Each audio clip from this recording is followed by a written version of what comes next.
Om Sadashiva Samarambam Shankaracharya Madhyamam Asmadacharya Paryantam Vande Guru Paramparam Vishwaro Guratmeti Murti Veda Vibhagine Vyom Abda Vyapta Dehaya Dakshinamurtaye Namaha Sava Vedanta Sedanta Gocharam Tamagocharam Govindam Paramanantam Satiguru Pranatoshmaham Om.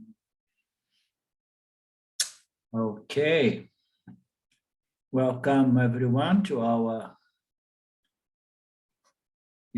Vedantic class on Q&A / the big picture. I think slowly everybody learn to appreciate this big picture. In the beginning, we are trying to eliminate it, but sometimes it's good to go back to the basis to see where we are at.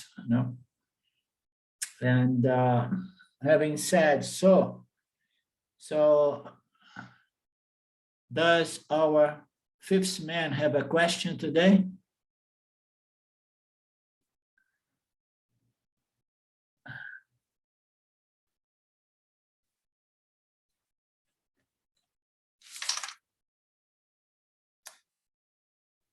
So our fifth man does not have a question, and Lynn does not have a question.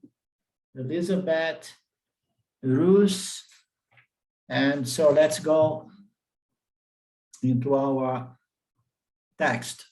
So last week, we looked into the gross body, the body, the three bodies and the three states, which is the chapter 9, okay? So the three bodies and the three states.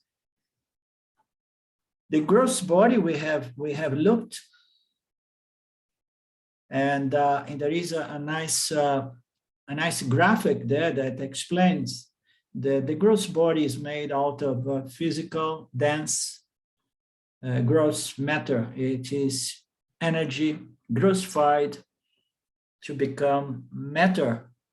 As far as our sense organs are related.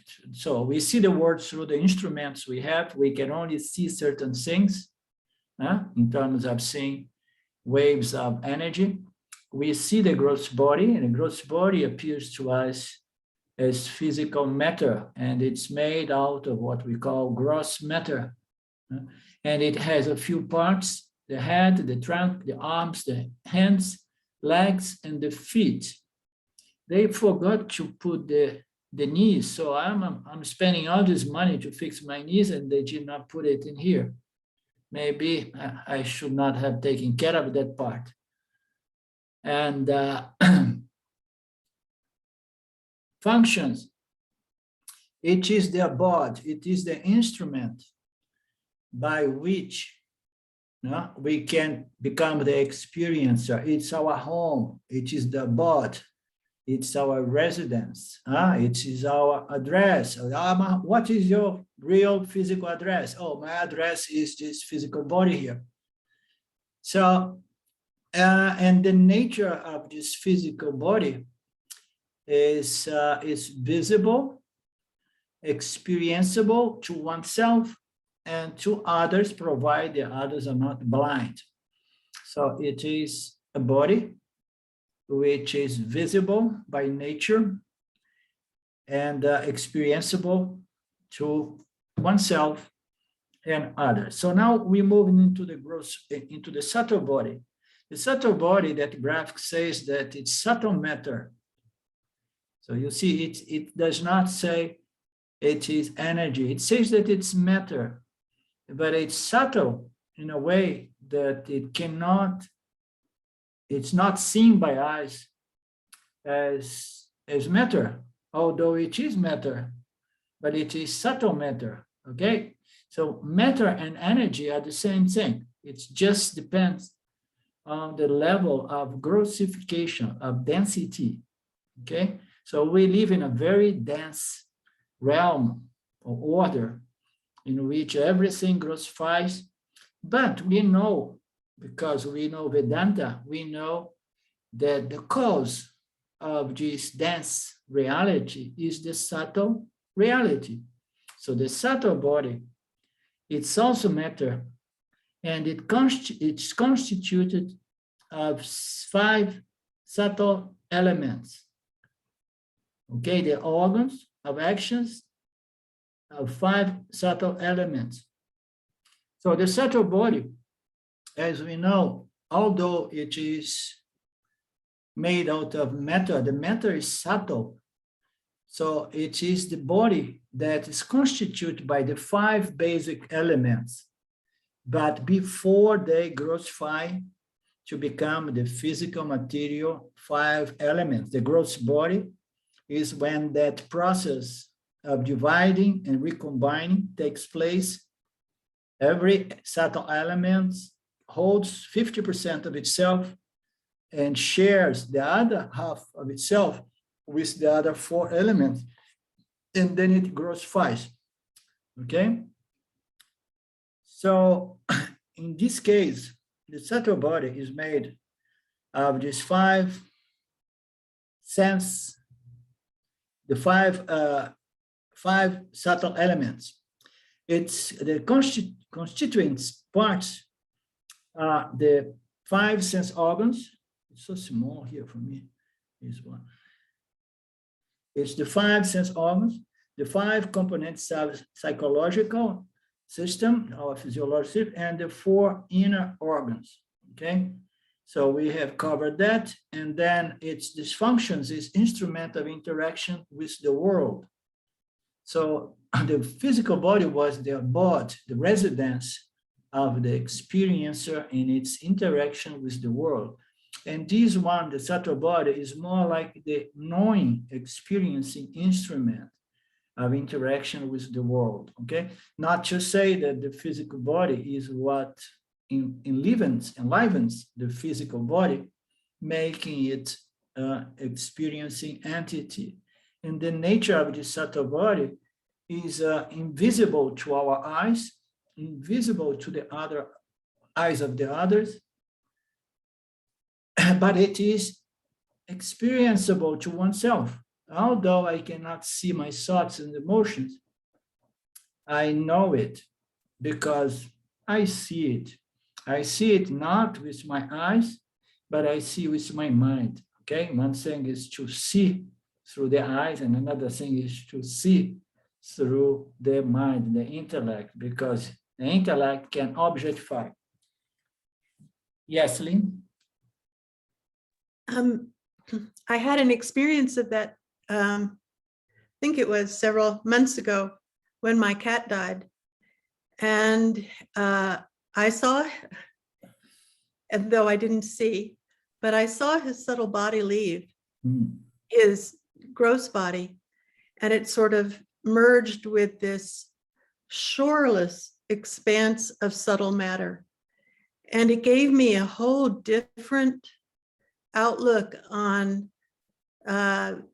the universe, you know, of causal and subtle. I've always known that the causal body was not really a part of the individual jiva, you know, it's sort of more, but now I kind of appreciate that the subtle body also is not discrete to the jiva. Although that experience of seeing that subtle body merge into, or what I thought was emerging. Of course, it couldn't merge if it was always one subtle body. If there's always just one sukshma sharira for everything. So do you have anything that you can add to my understanding on that? No, I think I don't really have anything to add. It's a very nice experience. I'm curious to understand better in which way you saw it. Did you saw it physically, a subtle physical event, or how? that was why I brought it up, because when you said you can see things with your mind, it was the, I don't know, some sort of an appreciation of that phenomena, but without actually visually seeing it. Maybe it was a little pratibhasika involved in projecting a scene of it. Right. But I think it was just knowledge. I'm not sure. Yeah. Yeah, knowledge often produce certain epiphanies, you know, and we can see things, you know. I mean, it's the same thing when self-recognition took place, in my case, it took place through a subtle epiphany. I was going after this notion that I am consciousness and everything is consciousness. And then in a moment, unexpectedly, I understood it. And then I saw it. But it was a very funny thing because I mean, I saw it. You know, I saw this consciousness as the illuminator, although it's extremely subtle, the most subtle principle, no? And yet I saw it within the realm of an epiphany, you know. So epiphanies are something very, very curious and sometimes difficult to understand. And then I shared that with James, and he told me that a lot of people realize the self having epiphanies of light, because somehow we hear so much about light of consciousness, because it is the true light that illumines the universe and reveals the objects in it.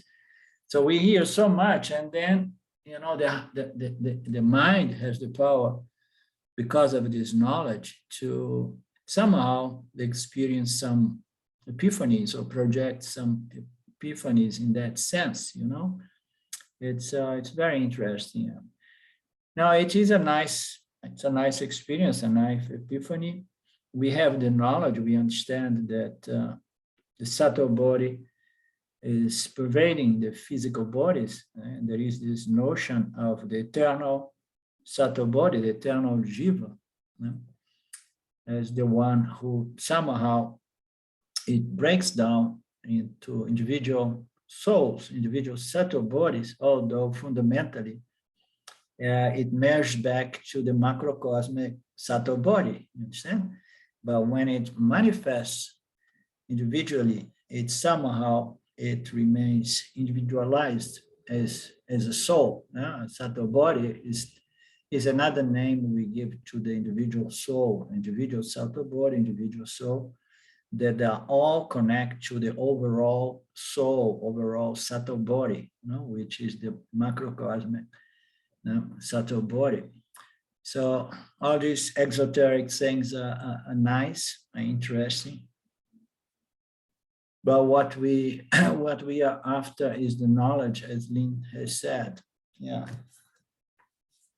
Another thing that happened in that experience was that I appreciated the matter of that subtle realm, because it had a texture to it. It was really soft, but it had a texture, so it was obviously matter to me. And I don't know, I guess Ishwara wanted me to learn something from it, but I'll just keep contemplating it and trying to get the best out of it. But yeah, I mean, even with the thing of with my epiphany of seeing consciousness as the light, there was a texture, there was something tangible about that light within the experience, you know. Yeah, there was like, you know, this thing as the illuminator. Yeah. We don't need to have those epiphanies. Some epiphanies may be very extreme and dramatic, some are very subtle.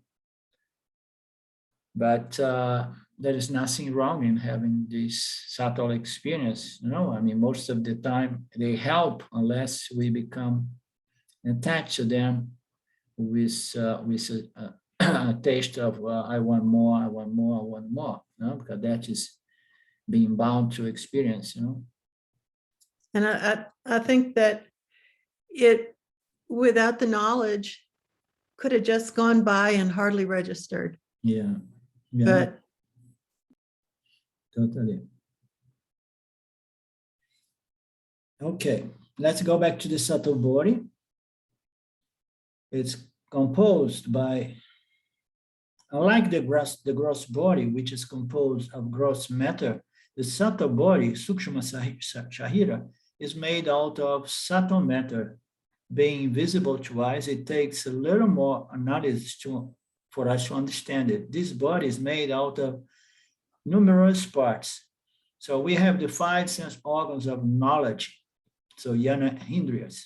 So Jnana Indriyas is the organs of perception or the organs of knowledge, depending on the angle. If we look from the angle of experience, and then they are organs of perception. If you look from the angle of knowledge, because every experience serves the purpose of producing knowledge, we call it organs of knowledge. So the ear, the sense organ that perceives sound, and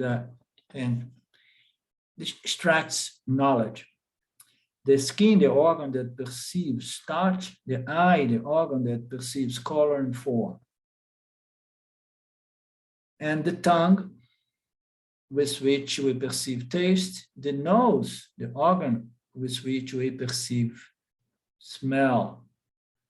So they are very, very important 5 sense organs. And I would say that the eye may be the most important organ of knowledge, because it allows us to perceive colors and forms. You understand? So the universe manifests itself as colors and forms, and we attribute names to colors and forms. So of all these sense organs, the eye is generally, as a consensus, taken to be the most important, the one that we want to preserve the most, because it's a huge channel by which we can gain knowledge.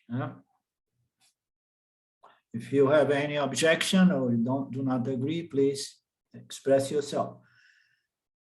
These are the 5 organs that enable us to perceive 5 types of objects. So we have those 5 kinds of objects, and these are the 5 organs that gives us access to those kinds of objects. And then, of course, the game of life is to perceive or receive the stimuli coming from the field, and it comes through these 5 channels being properly integrated by the mind in one single experience.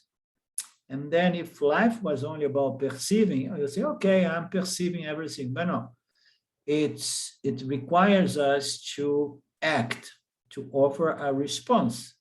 And then people who are more tamasic can say, oh, no, I don't want to respond to anything. I just want to perceive things and let them go.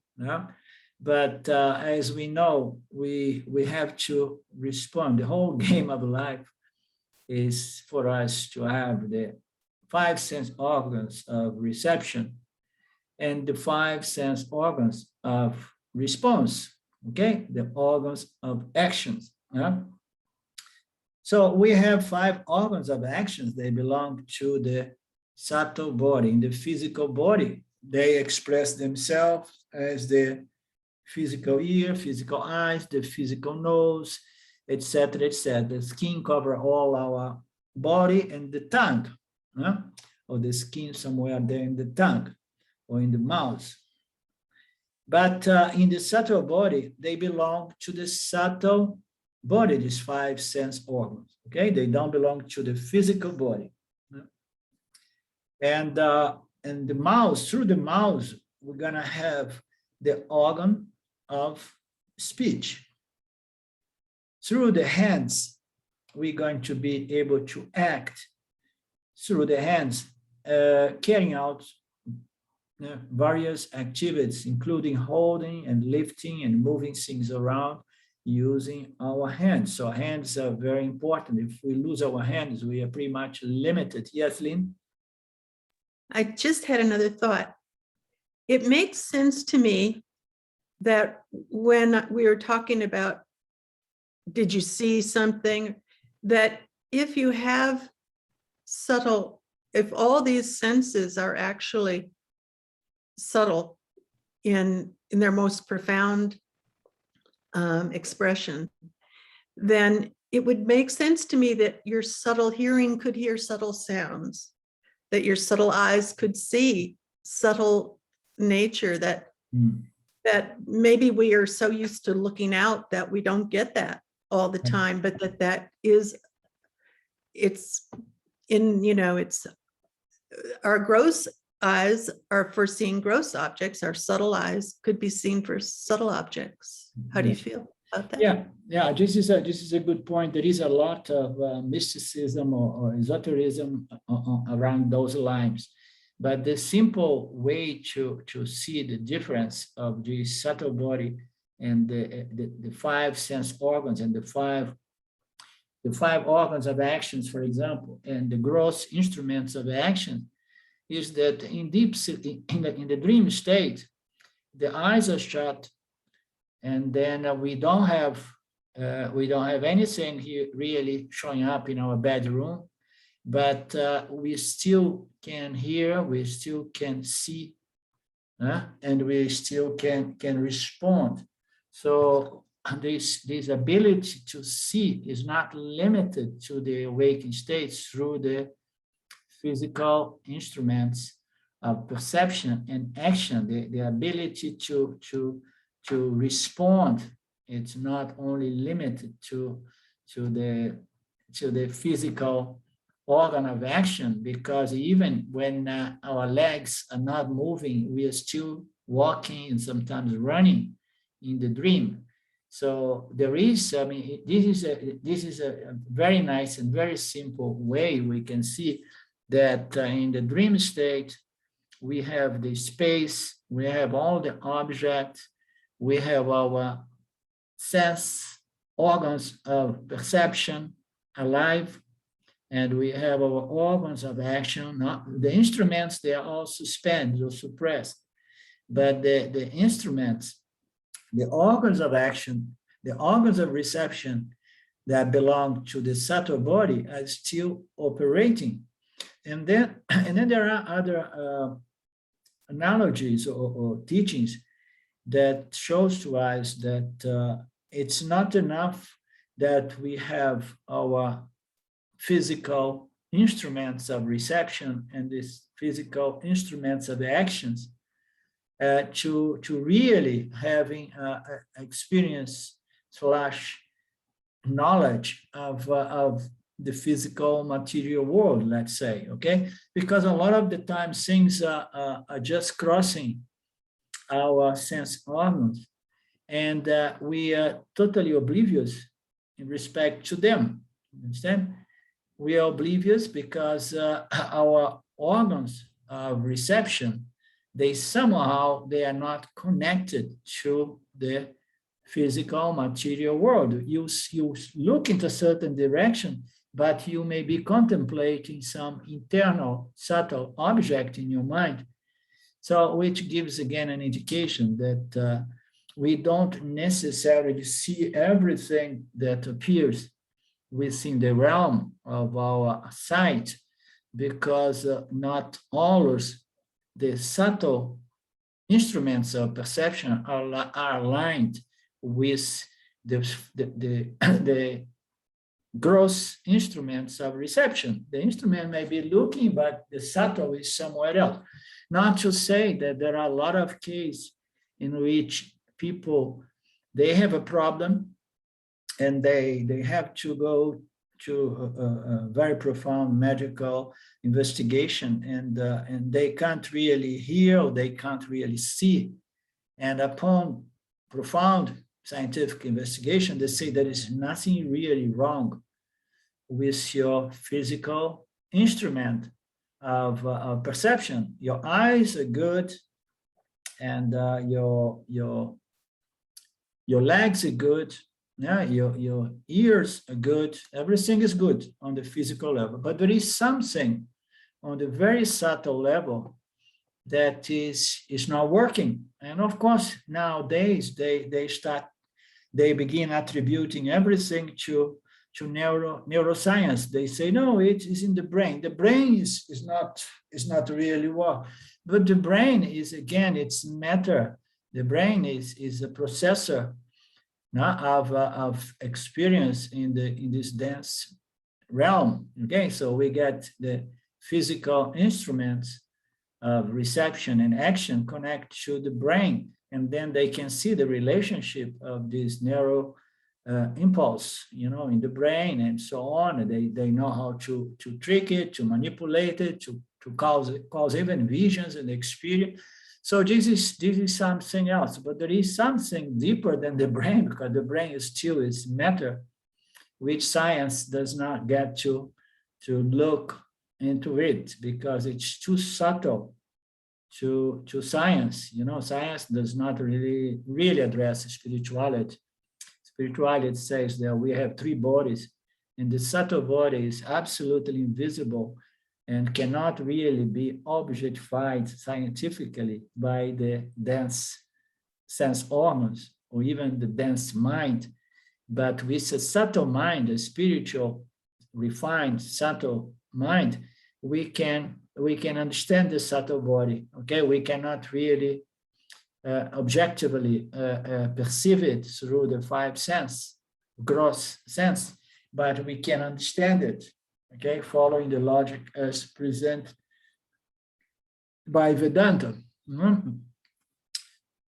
And so there is a distinction between our five physical instruments of perception and the five organs of perception that belong to the subtle body. And we have to understand that they belong to the subtle body, and they are the connection, the link between the physical world and the subtle world. That's why it's showing there at the borderline between the subtle body and the gross body in the charts of James. You understand? It's down there.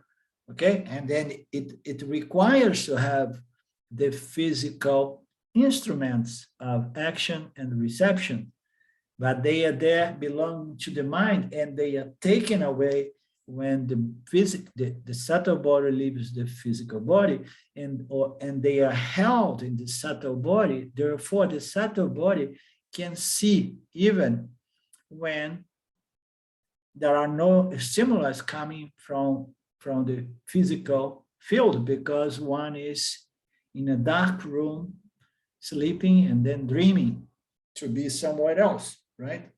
So there is still all these faculties of sense organs and organs of action. Okay, let me go back here. Arlindo, yep. Sorry. But when you are in deep sleep, the sense organ, maybe they are not totally shut down, right? Because if you hear a sound or a big sound, something, you wake up. So they are not totally shut down, right? Or it depends maybe from person to person, or. Well, when we are in deep sleep, the subtle body and the organs and the functions of the subtle body, they are suppressed. Okay, they are suppressed, but they can awaken upon some strong stimuli coming from our physical environment. You understand? And it can even awaken from a certain vasana that projects a dream. Yeah. Okay, so there are certain energies, certain vrits that can take us out of that state in which the organs of perception and the physical instruments of perception, they are suspended or suppressed, but then certain stimuli may take us out of that state, state that we like it. So your point is they are not totally suppressed. Yes, they are just superficially suppressed. And that takes So us again. Huh? Yeah, it depends. Maybe I was thinking that it depends maybe also on my personal vasanas, that because maybe if I have a lot of fear of someone entering my room, for example, I am more sensible to maybe wake up if I hear a sound. So it can depend on my vasana, no? Maybe. Yes, totally. Okay. Yeah, Okay. totally. Depends. It's very subjective. I never remember when I was a young man, I was married to my first wife and we had a baby. And before the baby came, and I was a young man, I was maybe 26, 27 when he came. And before he came, I used to sleep like a rock. After he came, he had his room next to our room, but we had to sleep and then with the alertness, and then any little noise, I had to jump and go to see the baby, you know. And I used to say that the baby finished with my deep sleep, because after the baby, I never slept deeply as before. My sleep became very light.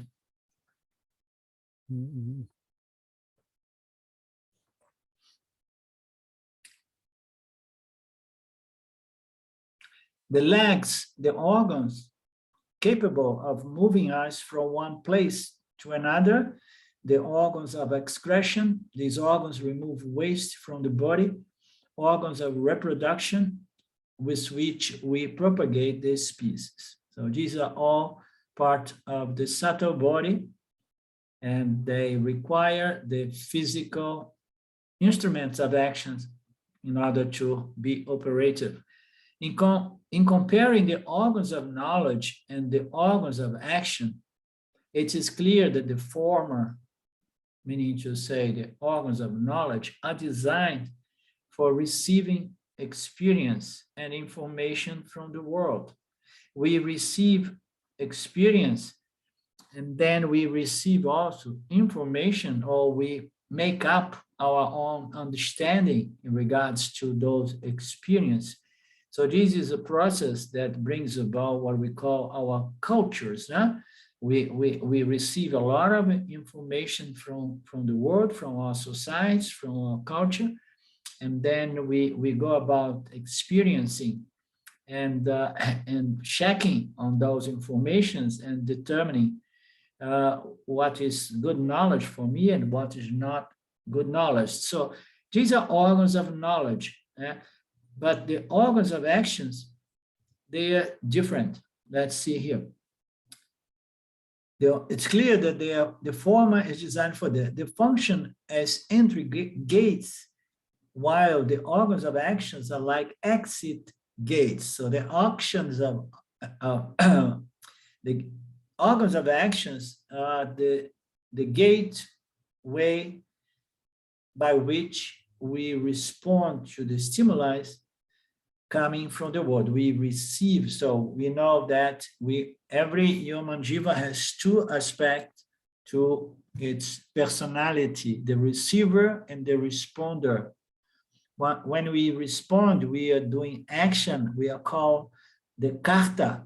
The karta is the aspect of our personality that again and again has to respond. And the ability that we have to respond, it will determine whether we're gonna live a life more or less free from conflicts. Because to be alive is not easy. We need to respond. It requires a certain degree of wisdom. Wisdom is not necessarily all the time available. And then we're going to respond and having to deal with whatsoever conflict it may bring. So this is the exit, the karta, the one who is doing actions and dealing with the results of such actions. The receiver side is the ones that is the jiva, in its aspect of personality that receives the stimuli from the field, and have to be wise as well. We have to be wise to offer the response as a karta, and we have to be wise as the bhakta, the one that receives the parabdha karma. So in which way we need to be wise as a receiver? So we know that to be wise as a responder, as a karta, it involves a lot of knowledge in respect to karma laws, ethical laws, and in respect to dharma, and many other aspects, so that we can respond knowledge about Ishvara, the Dharma field, the other beings. And when we receive it's something different. It's totally about us. We need to have this subjective knowledge, very, very firm within ourselves, which allows us to receive whatsoever comes with understanding that this is an intelligent designed universe, and whatsoever life brings back to me serves the purpose of certain knowledge, understanding that is going to propitiate my further development. And how can we measure which way we are more or less wise? By the way we receive those stimuli that are not really in alignment with my likes and dislikes. So receiving adversity, receiving crises, difficulties, and so on, you see the wisdom of a person. So some person, they just they go crazy, they lose the balance, they throw a tantrum, they get depressed, angry, irritable, and so on. So we need to see that these two aspects of our subtle body, as the responder and the receiver, needs to be benefited by knowledge, by this spiritual knowledge. One is the entry gate, and the other is the exit gate. And the exit gate enables our contribution to the world. We receive or say thank you, thank you, thank you.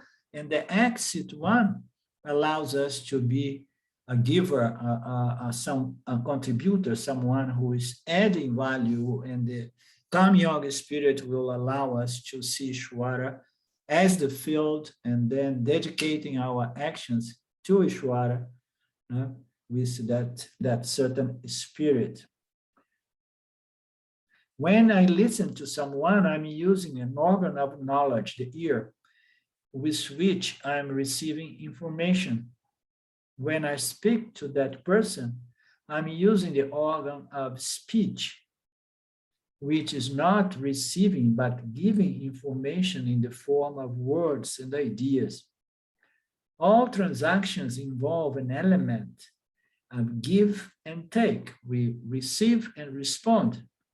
And it's for this reason that we are giving one set of organs for giving and another set of organs for taking or receiving. So we have a set of 5 organs to receive, and we have a set of 5 organs to respond, to give.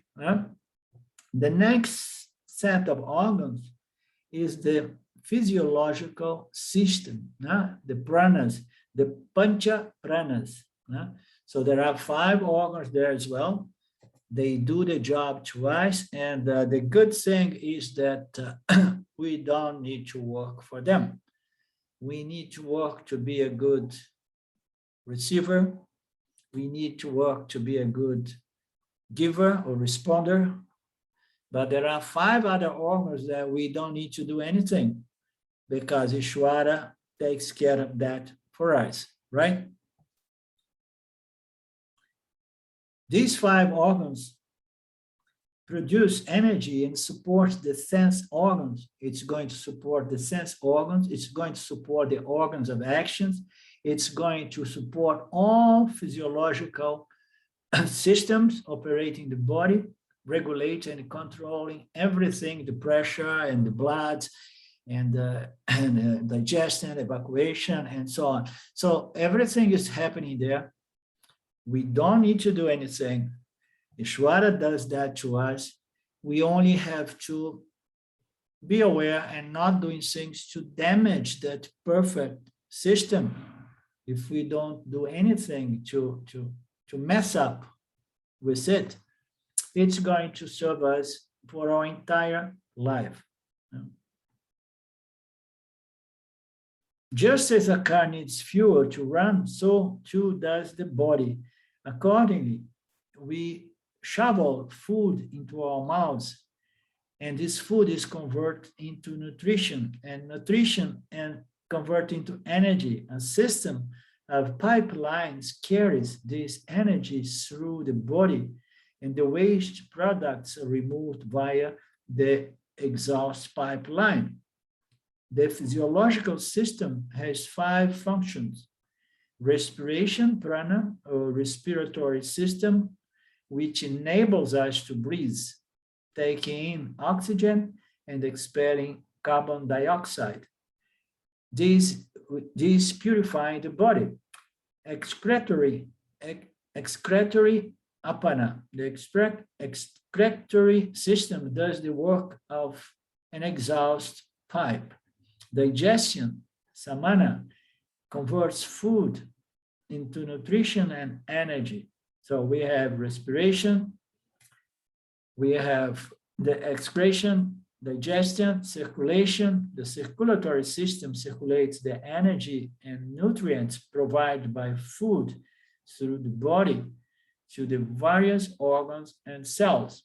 So there is circulation. We have a circulation not only of blood, but the circulation of energy and circulation of nutrients provided by food, the processing of food. It's a beautiful body, very nicely designed. And then we have the udana, which is the expulsion system. This is a means of protecting the body from unwanted, strenuous things.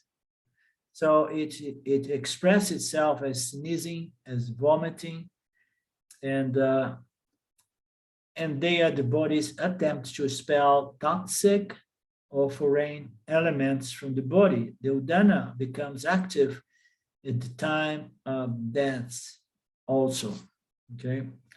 So we have all these other systems that somehow they are processing, processing the air, processing the food, the vital air, and converting into energy and circulating and so on. Everything there is doing something to produce energy and to move this body. It moves inside, it's within, to keep. There is only one energy that it does not move within the body, but it moves outside of the body. It is this udana, which is the only system that goes on the opposite direction, expelling things that the body is not wanting. It's not wanted by the body, okay?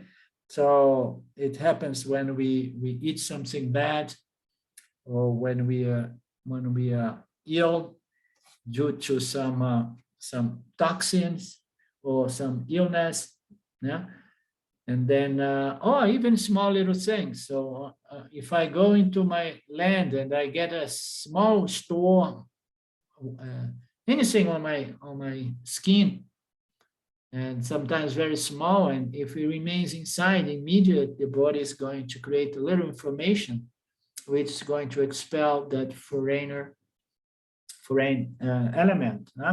And of course, it is the same force that also expels the subtle body from the physical body. So you probably heard about that.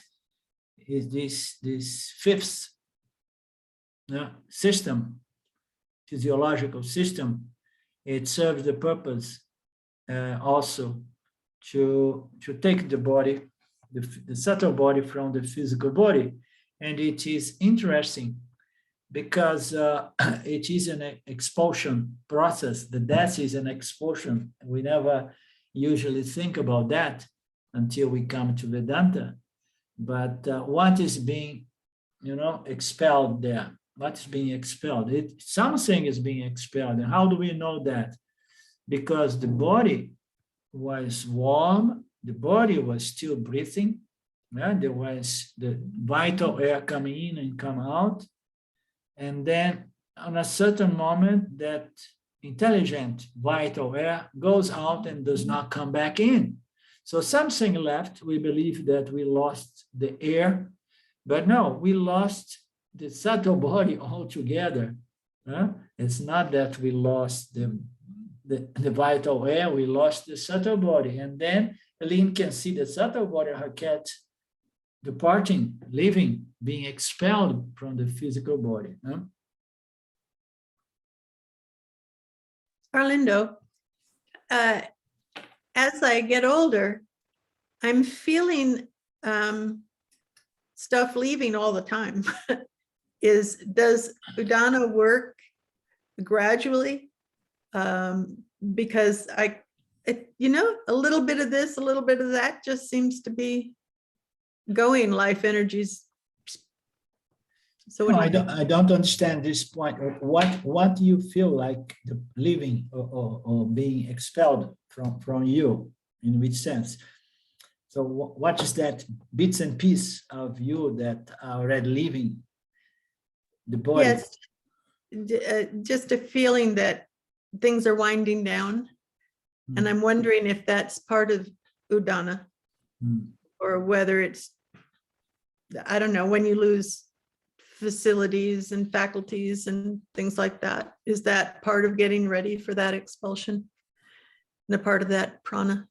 Well, I mean, what helps us to deal with this final departure is wisdom, knowledge, self-knowledge, spiritual knowledge.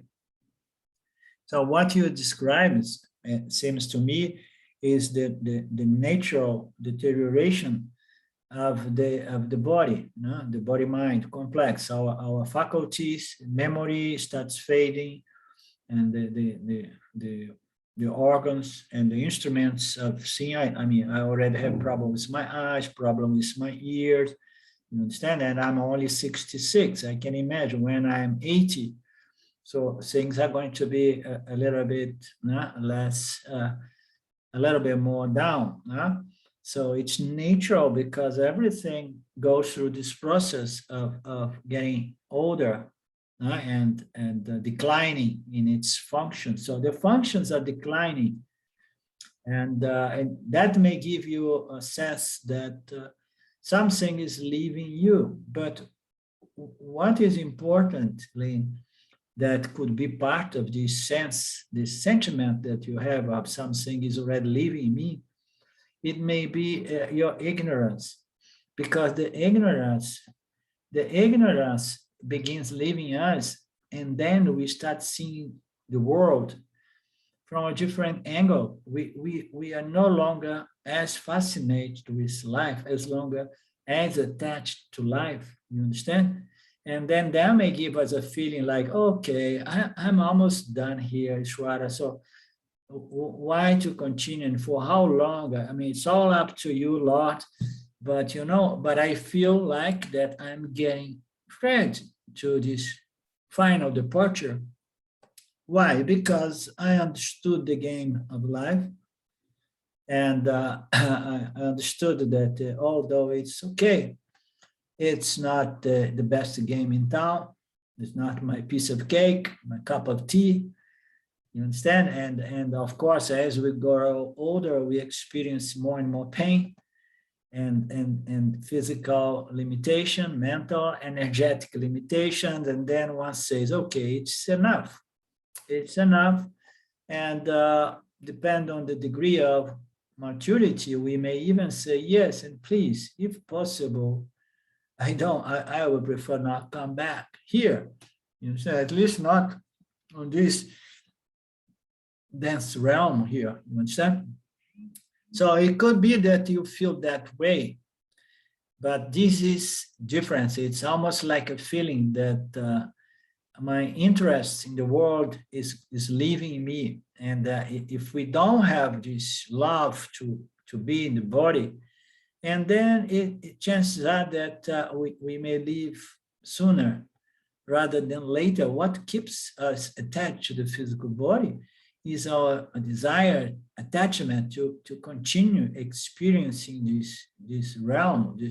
Some people, they even regardless of how much physical pain and limitation they have because the instrument is too old, they are so attached that they don't want to leave. There are so many billionaires that have their body frozen somewhere, hoping that they can be reactivated to life. You understand? Because of attachment. What a terrible condition, dense spiritual ignorance. So I hope that in your case you feel that your attachment to the world is leaving you already, and this is a good thing. Well, I've always been a dispassionate by nature, but I think you're right on about this, the assessment of the fact that I'm growing even more unattached. Mm. And yet at the same time, my love of my life and the creation is growing, just keeps growing. So it's funny, you get that dispassion right next to that, just really deep appreciation. Yeah, beautiful. Yeah, the appreciation, it follows the sense of positive indifference in regards to the continuation of this experience, but still there is a greatest appreciation. The appreciation, it's really appreciation when it comes with a profound understanding of the purpose of life, which is to gain self-knowledge, to gain wisdom. Yeah, and then we can truly appreciate. Okay, I'm going to stop here. I have to check out. It's almost time. We're gonna do our class next Monday. It's gonna be easy for me to fit it in because Monday people in Brazil have a day of work. They have a holiday on Tuesday, and then we have this bridge. So on Monday I will have a morning session with them and the evening, and I will have the afternoon for our English class. Okay. So we meet again next Monday, Shwara willing. And thank you for all of you. It was nice to see you again today. Namaste. Thanks, Rebel. Purnamada, Purnamidam, Purnamudachyate, Purnasya, Purnamadaya, Purnamevavashishate. Om Shanti Shanti Shanti. Thank you, Lord. Again, thank you. Love you. See you soon again. Bye-bye.